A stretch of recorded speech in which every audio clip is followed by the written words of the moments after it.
Bueno, desde el Elkarrekin Bizkaia les estábamos señalando, ¿no?, que este Gobierno foral no quiere afrontar la realidad que vive la ciudadanía de Vizcaya, que entendemos que es la misma realidad que está viviendo el resto del mundo. Y voy a hacer mías las palabras de otra persona, de Greta Thunberg, porque creo que yo no lo voy a poder explicar mejor y creo que orientan un poco de lo que estamos hablando. Ella dice: nuestra casa está en llamas, las promesas vacías son las mismas, las mentiras son las mismas y la inacción es la misma. Vosotros solo habláis de crecimiento económico verde porque tenéis miedo a ser impopulares. Solo habláis de moverse hacia adelante con las mismas malas ideas que nos han metido en este desastre, incluso cuando lo único sensato es tirar del freno de emergencia. Nuestra civilización está siendo sacrificada para que unos pocos tengan la oportunidad de seguir haciendo grandes cantidades de dinero. Y no son posturas maximalistas, señor Rico, es una realidad. Así que, señores del Gobierno y señoras del Gobierno, si no pueden afrontar esta situación porque tienen las manos atadas, porque se deben a los poderes económicos o porque no saben cómo afrontarlas, al menos escuchen y pongan en marcha las propuestas que la sociedad civil, que las plataformas y movimientos sociales, que los sindicatos, que los expertos les están poniendo encima de la mesa. Que esto no es una cuestión de que es que en el Elkarrekin Bizkaia seamos los más listos del planeta, es que hay un montón de elementos y de movimientos que os están diciendo por dónde va y vosotros miráis para otro lado. Desde el Elkarrekin Bizkaia les hemos planteado además 15 medidas previamente a la inclusión de esta enmienda a la totalidad. 15 medidas que trataban de dar una respuesta a estos retos que les hemos planteado en la primera intervención.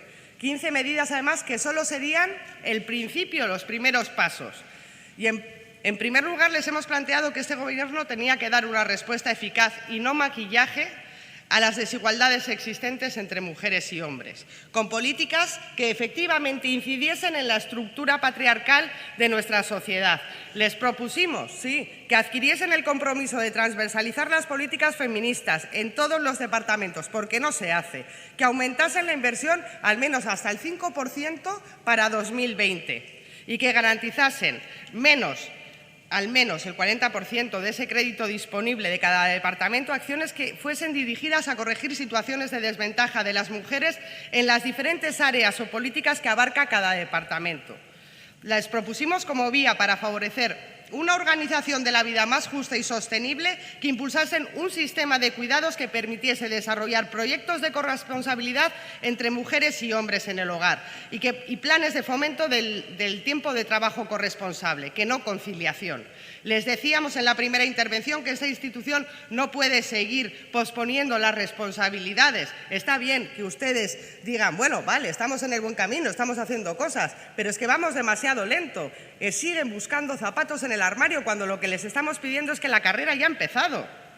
Y lo cierto es que cualquier gobierno que quiera desarrollar democráticamente este país tiene la obligación de desarrollarlo a través de políticas feministas, porque solo así se va a poner la vida en el centro de las políticas públicas y no los intereses económicos de unos pocos. Y el señor Rico nos decía, ¿no?, que no se trata en esto de dar carnés de buenos o malos feministas.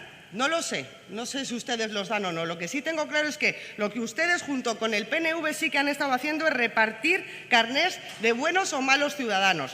Porque cuando este Gobierno decide que determinados servicios públicos se proporcionan en base a criterios de merecimiento y buen comportamiento de nuestros ciudadanos, igual ustedes reparten algo más que carnés de buenos y malos feministas.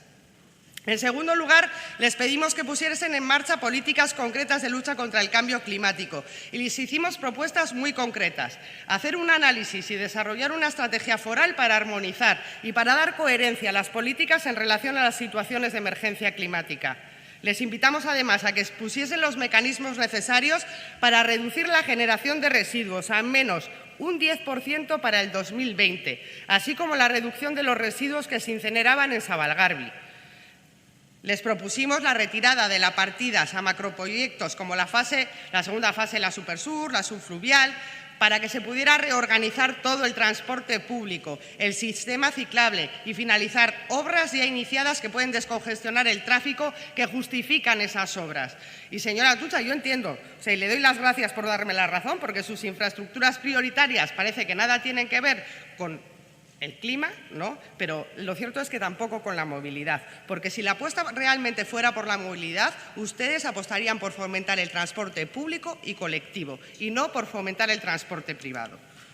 Y nuevamente, a estas propuestas la respuesta de este Gobierno ha sido nada, porque este Gobierno, a nuestro entender, sí que le falta valentía para enfrentarse a las grandes empresas que siguen haciendo caja a costa de la salud y el empobrecimiento de la ciudadanía y del sostenimiento del planeta. Les hicimos propuestas con efectos en la lucha contra el cambio climático y también con efecto al mismo tiempo en la creación de empleo de calidad. Establecer una estrategia de inversión pública coherente con un plan de desarrollo industrial para nuestro territorio, centrado en sectores como el de las energías renovables, el transporte sostenible y priorizando esas inversiones en Ezkerraldea, Meatzaldea y en Karterri. Inversiones bien distintas a crear nuevos parques empresariales, porque se trata de llenar y aprovechar el suelo industrial que ya tenemos. El impulso de la creación de empleo de calidad, como decía el señor Rico, no se termina en el Departamento de Empleo, y esto es cierto, y por eso hemos propuesto también modificaciones en otros departamentos. Y les propusimos un cambio en la estrategia de internacionalización de empresas. Sí, ¿por qué? Porque es necesario que se garantice que las empresas sean respetuosas con el medio ambiente y con los derechos humanos allí donde desarrollan su actividad. Y además les propusimos la creación de la figura de la Defensoría de Derechos Humanos para la empresa de Vizcaya en el exterior. El mayor problema de esta sociedad precisamente es el paro, pero estos presupuestos proponen políticas que solo dejan la solución del problema en el sector privado y en el autoempleo. Cuando hablamos de generar empleo público, que es desde ahí sí se genera empleo de calidad, pues parece que se llevan ustedes las manos a la cabeza. Yo les recuerdo que la tasa de empleo público en el norte de Europa hay países con un 25% de tasa de empleo público, otros incluso llegan al 40% de tasa de empleo público. Países desarrollados. Les hicimos además también sendas propuestas para blindar los derechos de la ciudadanía. Les propusimos potenciar el sector público frente al privado, especialmente los servicios que se destinan a la cobertura de los derechos que son reconocidos por la ciudadanía de Vizcaya, para poder desarrollar una red asistencial que garantizase una atención integral desde los servicios públicos. Les decíamos que, según FOESA, es la propia sociedad vasca quien en su mayoría, el 75,3%, considera insuficiente el gasto en servicios sociales. Defienden incluso un aumento de la inversión pública y ese mismo informe señala que no se atiende a las necesidades de las personas en situación de exclusión severa. Y esto alimenta a la bestia racista que hemos escuchado esta mañana, que viene aquí a hablar de menas y avalanchas y termina no condenando las acciones terroristas sobre estos niños. Sigue diciendo que invierten mucho en servicios sociales. Se invierte una cantidad muy importante, sí, pero es ineficaz.